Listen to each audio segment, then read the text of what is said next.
교재 177페이지 화엄경, 예.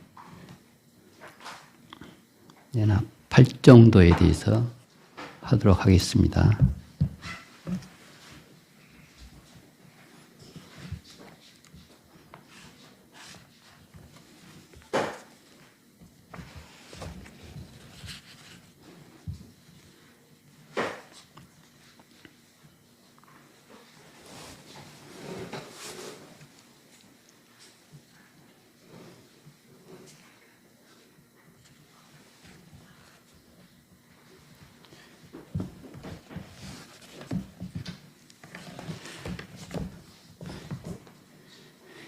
여기 그림을 보면은 한 단계 한 단계 가서 정상으로 성불로 가는 그런 도표가 있어요. 보면은. 근데 처음에 이제 이 올바른 견해, 이 견해를 올바로 갖기도 참 힘든 것 같아요. 보면은 우리가 가령 눈이 충혈됐다. 그러면 여러 가지 원인이 있었을 거거든요. 그러면 우리가 지금 계속 여기 이제 독송하는 것도 우리가 날마다 독송하는 여기 원음지성에도 지금 팔정도가 자세히 나와 있거든요. 원음지성 있죠?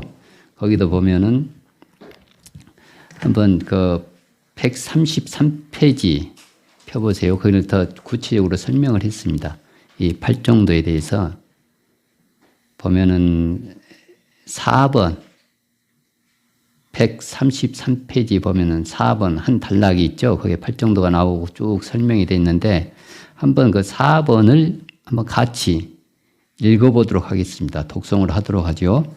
자, 수행승들이여 8가지 고귀한 길이란 무엇인가?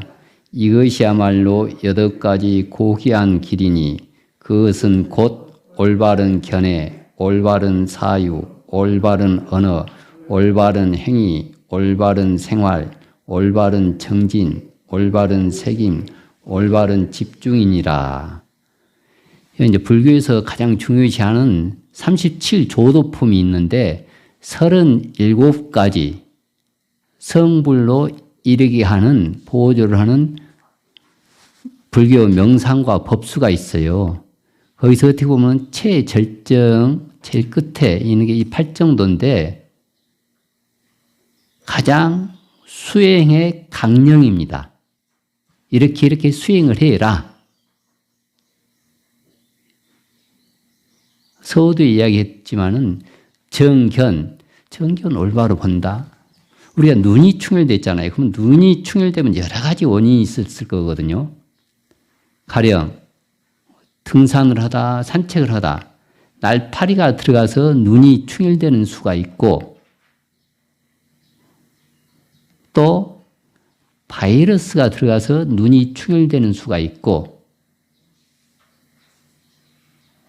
또 어떤 간에 열이 있어서 눈이 충혈되는 수가 있고, 또는 그냥 이 부부싸움을 했다든지 아니면은 식구들과 또 다른 단체에서 사회적인 조직 속에서 스트레스를 받아서 그냥 맨날 며칠 잠을 못 자서 충혈되는 수가 있고, 또는 도박을 해가지고 돈을 잃어가지고 잠을 못 자서 충혈되는 수가 있고, 간에 열이 있어서 충혈되는 수가 있고, 또는 전생의 업으로 인해서 충혈되는 수가 있거든요. 생각해 보세요. 우리가 밤낮 보는 눈만 하더라도 이렇게 실핏줄이 터져서, 또 나처럼 대상포진으로 해서 그 원인으로 해서 실핏줄이 터져서 눈이 충혈되는 수가 있고, 이 가장 우리가 24시간 떼일래야 뗄 수 없는 이 눈 충혈되는 것만 보더라도 여러 가지 원인이 있어요. 그러면은 그러한 원인을 정확히 알아서 치료를 해야지 온당한 결과가 나오겠죠.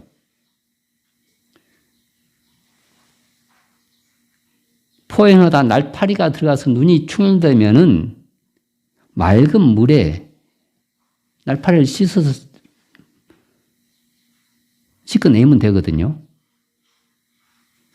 바이러스로 눈이 충혈되면은 안과에 가야겠지요.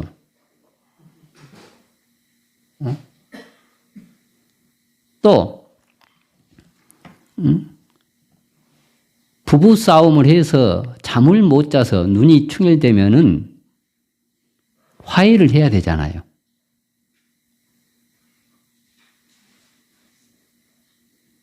어떤 그 조직 속에 들어가서 화합을 하지 못해서 스트레스로 눈이 충혈되면은 그 조직에서 화합을 해서 서로 간에 소통이 돼서 그것을 치료를 해야 되고, 대상포진으로 눈이 충혈되면은 대상포진을 치료해야 되고, 남에게 빚을 줘가지고 빚을 못 받아서 눈이 충혈되면은 빚을 받도록 해야 될 것이고요. 또 간에 열이 있어서 눈이 충혈되면은 한 방으로 간을 다스려야겠죠. 전생의 업으로서 눈이 충혈되면은 그러면 자기가 참회 기도하고 천도제를 모시고, 그러니까 우리가 가장 기본적으로 눈만 보더라도 여러 가지 원인에 의해서 여러 가지 조건, 연으로 해서 그 치료하는 방법이 무궁무진해요. 이 눈만 보더라도. 그러니까 이 고해를 건너가는 중생사가 부처가 되기 위해 그런 과정이, 그래서 84,000이라고 그래요. 84,000 법문. 정견만 하더라도 쉽지가 않아요.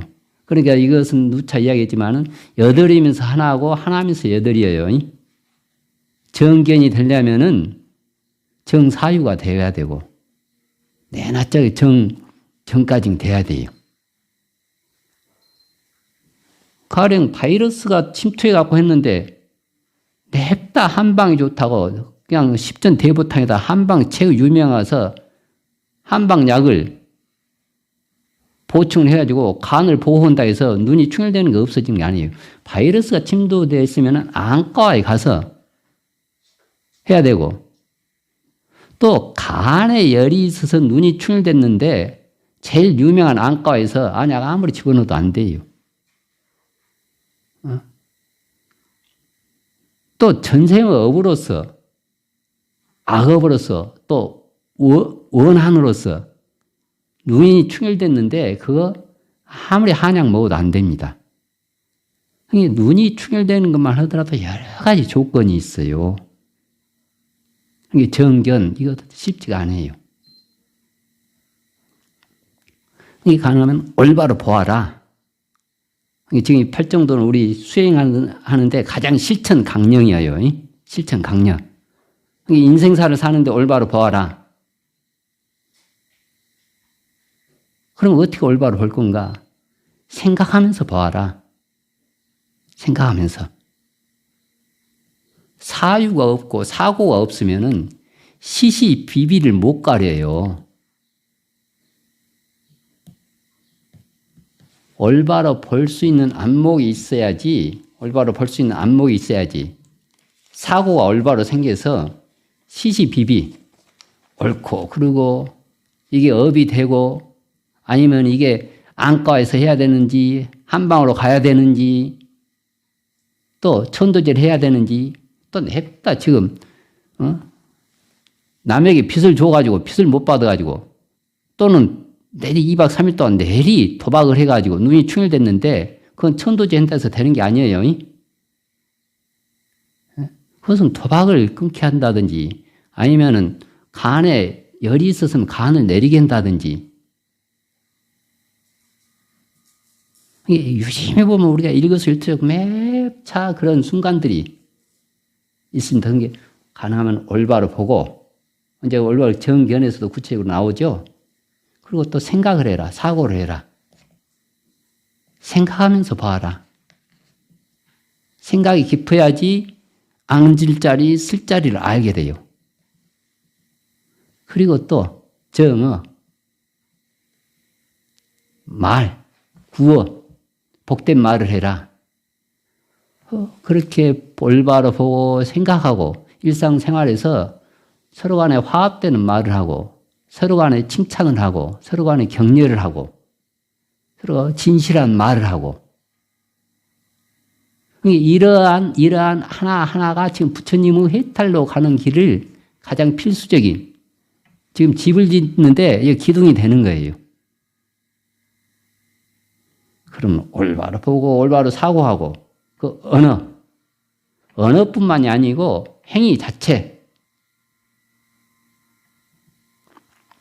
방생을 부지런해하고 보시를 하고 청정한 범행을 하고 어떤 마약이라든지 술이라든지 어떤 담배라든지 미혹되게 해서 자기 판단력을 올바른 견해라든지 사고를 흐트러뜨리는 그런 것을 하지 말으라. 지금 순서가 좀 복잡한 것 같은데 자, 그래 우리 인생 살면서 올바로 보자. 좀 생각하면서 살자. 그러면 일단 언어부터 정갈하자. 그리고 또 행동. 올바로 하자. 정이라는 것은 그릇됨이 없고 삿됨이 없는 것을 정이라고 그래요. 올바른 것. 정각자 그러잖아요. 부처님도. 올바로 깨달았다. 그릇됨이 없고 삿됨이 없다. 그러면 또 올바로 살아야 돼. 여기서 정명이라는 것은 옥순 명자죠. 우리가 이거 의식주를 살아가야 돼요. 그러면 생활 터전, 직업, 올바로 보고 올바로 생각하고 생각하면서 보고 또 말을 복되게 하고 또 행위를 그렇게 하면서 그러한 토대에 의해서 직업을 가져라. 직업을. 그리고 그것이 정정지 끊임없이 노력을 해야 돼요. 노력하지 않으면은 올바로 보더라도 노력하지 않고 게으르면은 그러고 보니까 이제 저희들 행자 때 벌써 지금 40년이 됐네. 그때는 법정 스님, 무소유라든지 텅빈 충만이라든지 책을 많이 쓰셨던 그냥 송광사는 몰라도 불교는 잘 몰라도 법정 스님은 아는 정도의 법정 스님이 저희들 행자 때 강의를 하셨거든요. 참 복이 많았어요. 행자 때 직접 와서 강의를 하고 한 번씩 행자 때는 그때는 우리 벌써 민주화 운동 한참 저도 출가할 때 이제 저 사적인 이야기지만은 이제 집에서 숙가집에서 걸어서 이제 송광사니까 가는데 걷는 도보 할 때 걸어갈 때 그때 경찰서에 4번을 잡혀갔거든요. 그때는 어쨌든 그렇게 불안했는지 이제 저도 고향이 전라남도에서 그때는 이제 광주 사태가 난 지도 얼마 안 됐잖아요. 그러니까 그냥 젊은 사람은 혼자 간다든지 뭐 했으면 무조건 얕은 잡아갈 때였어요. 솔직히 이쪽에서는 잘 모를 거예요. 저희들 고등학교 때 그때는 이건 또 정치 이야기일 수도 있지만은 현실이 그런 먼 옛날 이야기가 아니거든요. 먼 옛날 이야기 아니고 저희들 옆 마을에서도 이제 대모에다 죽고 그랬는데 그때는 마을 사람들도 마을에서 절대 우리 마을에서 죽었다는 소리 하지 말라고. 죽었다고 허게 되면은 빨갱이로 몰려서 그 마을이 다 숙밭이 된다고. 그러면 그거 다 그 노령산맥, 태백산맥 그쪽으로 해서 6.25를 겪었던 세대들이에요. 이게 집안이라든지 마을에 빨갱이가 있다면 그냥 거기는 토벌꾼들의 토벌 대상이 돼서 아주 마을이 숙밭이 돼. 그러니까 그게 몇십 년 전이 아니잖아요. 그것도 80년대 초반. 절대 마을에서 죽었다는 소리 하지 마라. 그러니까 이제 그때는 나는 좀 어려가지고 그때는 고등학교에 있지만은 그냥 걸어서 이제 졸업하고 걸어서 출가하는데 그렇게 이제 하여튼 수사하면 경찰에 잡혀가가지고 다 하나하나 검사 다 하고 쓰면서 그때 일기도 일기를 쓰면서 했는데 하나하나 일기장까지 한 장 한 장 더 검사를 하더라고요. 그래 이제 그런 가운데 출가를 했는데 그러니까 그때는 출가할 때 뭐 하여튼 민주화 운동하던 사람 출가하기도 하고 또 어떤 해직된 교사, 민주노총 뭐 그런 사람도 출가하고 또 그냥 문학을 쓴다, 음악을 쓴다, 그냥 그때는 또 좀 뭐랄까 그 무전여행이 많을 때였어요. 그러니 행자실에 이제 법정 스님이 강의를 오시면은 뭐 어떤 딱 어느 날은 교무 스님을 데리고 오더니만은 그때 행자들이 오면서 다 뭐 책이야 뭐야 들고 오고 막 오거든. 그러니까 행자실 뒤편에 쫙 책이 막 어지럽게 쌓여 있는 거예요. 이렇게 책꽂이 잔뜩 있고. 그게 행자 때는 이러한 많은 잡서를 볼 필요가 없다. 일단 초발심 자경 이걸 하나를 제대로 배워라. 그러면서는 딱 해갖고 교무스님 소임자를 데리고 와서 당신 책부터 이제 법정 스님 책을 보고 출가한 사람들이 그때 많았거든요. 당신 책부터 다 압수를 해갖고 다 하고 행자실에 딱 볼 책만 놔뒀어요. 근데 그때 이제 강의를 할 때 이제 질문 시간에 어느 행자님이 이제 물어봤거든요. 아니, 우리는 행자고 도인 하는데 저희들이 어떻게 도인을 알아봅니까? 그때는 뭐냐면은, 이게 한 80만 살면은 120살 살았다고 그러고, 통장만 조금 빠르면 축기법을 쓴다고 그러고, 숨은 도인들이 그렇게 많았어요. 지금은 다 검증되거든요. 파는 이것도 지금 유튜브로 다 찍잖아요.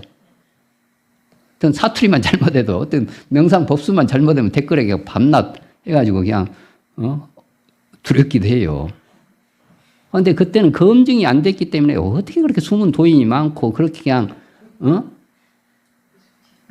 그냥 삼명육통을 하는 분이 많고 바로 보살의 재현으로 불보살 화연으로 오신 분들이 그렇게 많았어요. 그러니까 행자도 전국계 행자가 있었고 여기서 행자 생활하다 저쪽으로 가고 저쪽에서 이쪽으로 가고 그러면 도인이 많다고 그러니까 도인 찾아서 그러니까 법정 스님 보고 이제 행자가 아니 저희들이 어떻게 도인을 알아봅니까? 그러니까 아주 단순한 질문이지만은 우리한테는 필요한 질문이거든요. 그리고 이제 그 수업을 하고 강의를 하고 우리 보살님도 가끔 질문을 하고 그러는데 아주 그래요. 질문은 이제 저희는 우문현답이라고 그러지만은 어리석은 질문에 아주 현명한 답이라고 그러잖아요. 근데 그게 아니에요. 자식을 키우거나 학생을 가르치거나 선생의 입장에서는 질문은 아주 어떠한 질문이든지 어리석은 질문은 전혀 없습니다. 답은 어리석을 수가 있어요. 어떠한 질문이든지 어리석은 질문은 없어요. 특히 애를 키울 때는 아기를 키울 때는 똑같은 질문이라도 10번, 20번, 30번을 하거든요.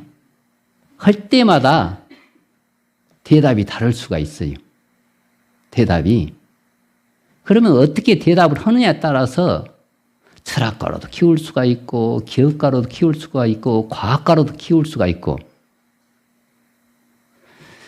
그때 이제 우리가 한참 오래됐네. 서울 이제 박물관에서 고려 불화전을 했을 때인데 그때 이제 마치 표가 많이 써가지고 송광사에서 이제 단체로 버스 대절해서 간 적이 있었는데 마치 정무소 직원 하는데 그때 이제 애를 어딘 다른 데 맡길 데가 없어서 그런지 그때 같이 버스 안에 5, 6살 먹었나 아들내미인데 이제 같이 갔거든요. 버스를 타고 가면서 끊임없이 질문을 하는 거예요. 야, 엄마가 그래도 그렇게 대답을 잘 하시대요. 그리고 부모는 아주 단순한 질문. 그냥 가다가 여기는 어디야? 뭐 서울이야? 그러면 여기도 우리나라야? 그러한 질문. 또 이렇게 가다 나무에 저 나무는 가지가 저렇게 많네. 전혀 질문 같지도 않은 질문을 하는데 그때마다 어머니가 아주 현명하게 대답을 하더라고요. 하면서 이렇게 보니까 저 나무는 가지가 여러 가지야. 그거 봐. 뿌리는 하나인데 가지와 이파리는 여러 가지야. 그러면서 자세히 설명하는데 그러면은 그 얘가 그 대답을 듣고는 이게 식물학자도 될 수가 있고 철학자도 될 수가 있어요. 또 아주 과학자도 될 수가 있고, 이게 특히 선생의 입장, 아기를 키우는 부모 입장, 교육자 입장에서는 절대 어리석은 질문은 없어요. 어리석은 대답은 있을 수가 있어요. 내가 어떻게 대답을 하느냐 따라서 그 어린애가 아주 훌륭한 사람이 될 수도 있고, 또는 그냥 넌 질문도 아닌 것 같고 또 내가 방금 대답했잖아 하게 되면 그거 아주 의기소침돼 가지고 아주 사회에 도움이 안 될 수도 있어요. 그러니까 법정 스님이 그러시더라고요. 개정해. 그분의 행주자와 일거수일투족이 부처님의 계율에 맞는지, 그분이 평상시 육군이 마음 씀씀이 안정을 유지하고 있는지, 관조를 하고 있는지, 그리고 또 부처님의 경전에 의거한 지혜의 말씀을 하는지, 개정해 사막을 기준으로 삼아라. 그러면서 마지막으로 특히 수행자는 타성에 젖으면은 게으르면은 그러한 사람은 수행자도 아니고 도인도 아니다.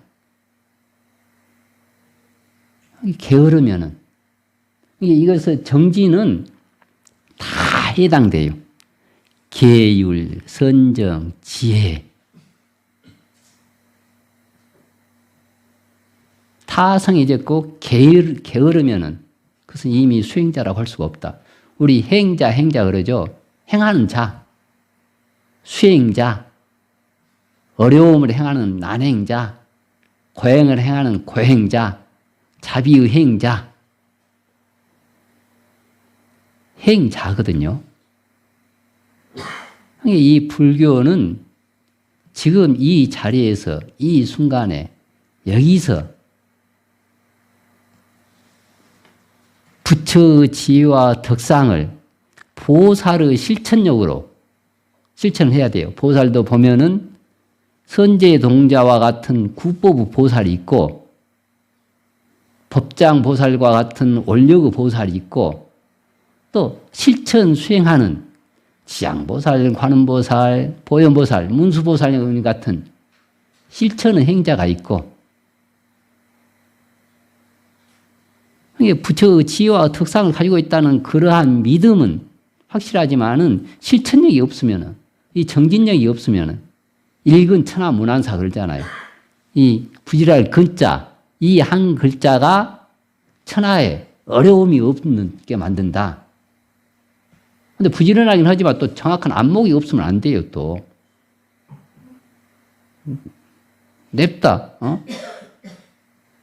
모래를 황금 솥에다가 아무리 좋은 항공유로 떼더라도, 석 달 열흘을 떼더라도 밥은 안 돼요.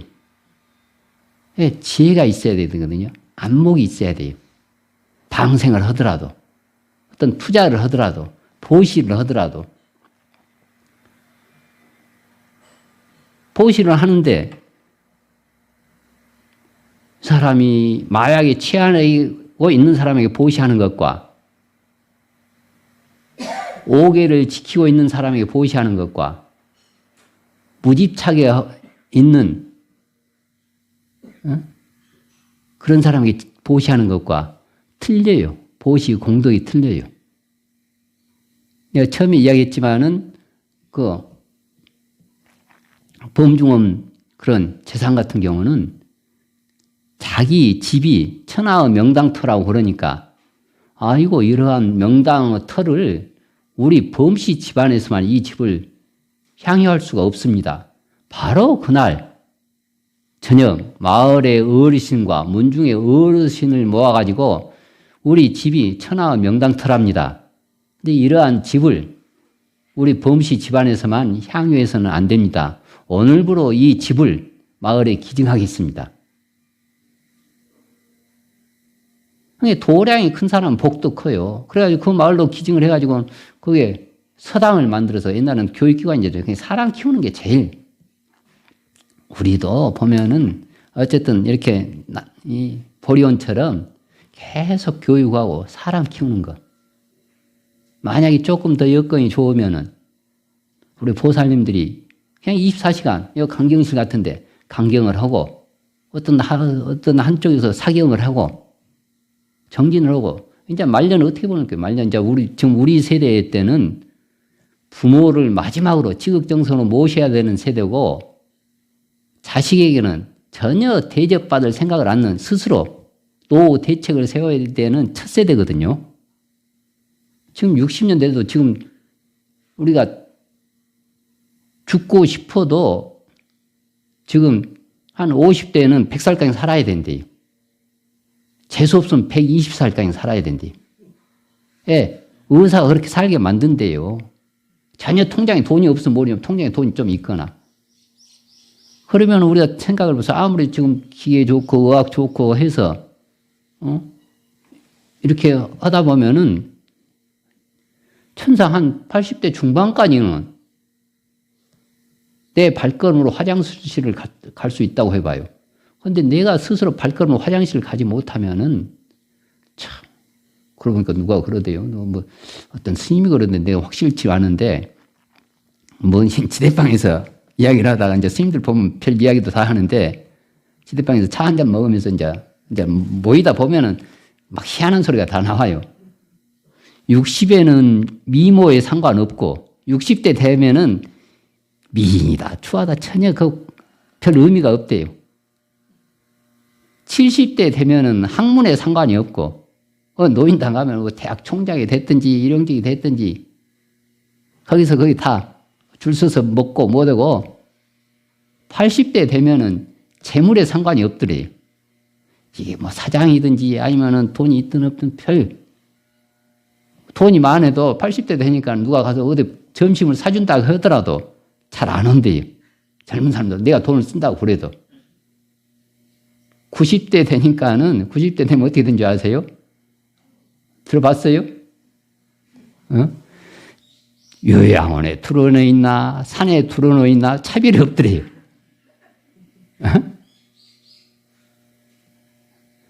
그러니까 어떻게 보면 우리가 명퇴를 하고 이제 하여튼 저기 요양원에 들어넣기 이전까지는 즐겁게 재밌게 좀 문화활동, 종교활동을 하면서 살아야 되잖아요.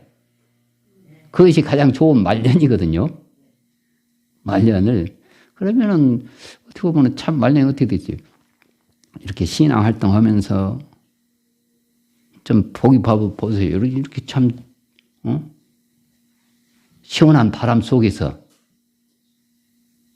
그리고 또 어떻게 보면 한쪽에 이렇게 법문 듣고 또 시력이 있으면 소리 내서 강경을 하고, 강경은 이게 다 문자 반야예요. 문자 반야. 반야를 상징하는 문자. 이걸로 해탈로 갈 수 있게 하는. 그게 뭐냐면은 이 눈이 아까 초기에 했죠. 눈이 충혈되는 게 이게 정확히 알게 돼요. 안목이 있으면. 이게 안가로 가야 될지, 아니면 맑은 물에 씻어야 될지, 아니면 잠을 푹 자야 될지, 아니면 간에 보충해서 간을, 화기를 뽑아야 될지, 아니면은 참외 업장, 지는 촌대지를 하고 내가 그냥 부지런히 사경해서 참외를 해서 이것을 과거 업을 풀어야 될 건지, 그런 안목 있고 올바른 행동하게 되잖아요. 이게 뭐냐면 이것은 그렇게 경전을 찾고 독송을 하다 보면은 부처님과 같은 주파수에 의해서 부처님의 선정의 지혜로서 육군의 행동을 해결할 수 있는 그런 안목이 열리거든요. 안목이 열려. 이게 어떤 부지런해야 돼. 그리고 또 부지런히 노력해야 되고. 그리고 또 정념이라는 것은 어떤 이 관념, 사상이 올바라야 돼, 또. 끊임없이. 그리고 정정, 여기 선정정자거든요. 선정정은 뭐냐면은 육군에 그렇게 노란하지 말고 감각적인 것에 노란하지 말고 선열의 기쁨, 충만된 희열의 기쁨, 그것에 대해서 지금 이 자리에서 행복하게 사는 것. 그래서 바로 이 자리를 극락정토로 만들고 내가 동사로서 문수지혜, 보현의 행으로서 동사로서 실천하는 것. 형용사로서는 또 가장 이 자체가 바로 극락세계구나. 대긍정, 대환희심을 가지면서 동사로서 이러한 대긍정, 대환희심 밑바탕에서 더 좋은 극락정토, 더 좋은 보리온, 더 좋은 우리의 주변 환경을 만드는 거예요. 그것이 바로 팔정도의 현실 생활에서 느낄 수 있는 거고 또 화엄경의 가르침이 부처의 지혜와 청정을 믿는 것, 또 보살로서 그러한 부처의 세계를 만들어가는 것, 또 그 주체는 내가 스스로 해야 된다는 유심, 그러한 안목을 하다 보니까 다 서로 간에 관계가 있고 서로 간에 다 인연이 있고 서로 간에 다 중요하더라. 호박꽃은 호박꽃대로 장미는 장미대로 패랭이는 패랭이대로 핀 모양이 틀리고 시기가 틀리고 땅 자양분이 틀리더라도 꽃 그 자체로서 화엄의 불국토예요. 그러면 이 세계가 바로 정토 세계다. 화엄경의 사상도 그러고 팔정도 사상도 그러고 예, 오늘 또 팔정도에 대해서 다시 한번 강조를 드리는 인연을 맺었습니다. 예.